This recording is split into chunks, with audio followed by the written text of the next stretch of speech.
Yeah, so clearly a lot laid out in Governor Whitmer's plan. It includes everything from clean energy to reproductive health and election security, among a bunch of other items that she wants to accomplish in the rest of her second term. And there are implications associated with this speech today, both with local legislation and even presidential aspirations. So we brought in some help to break it all down. We're getting a little more insight on the governor's agenda and what could get in the way of it.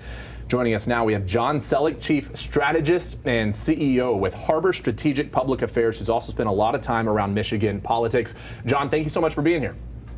Thanks for having me. On the surface level of what we saw today with this speech, it's not often we see a speech like this. We're talking about the middle. It's not a state of the state address. It's the state of the state light.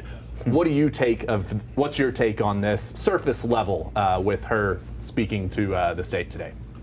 I'm sure to the general public, they're thinking the governor gave a speech. Well, that's what governors do every day.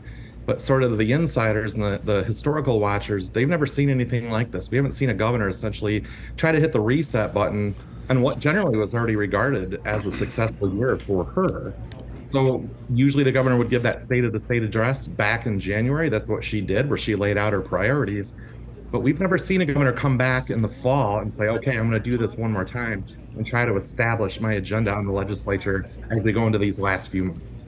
So then why do something like this at all if it's not necessary and we haven't seen it done before?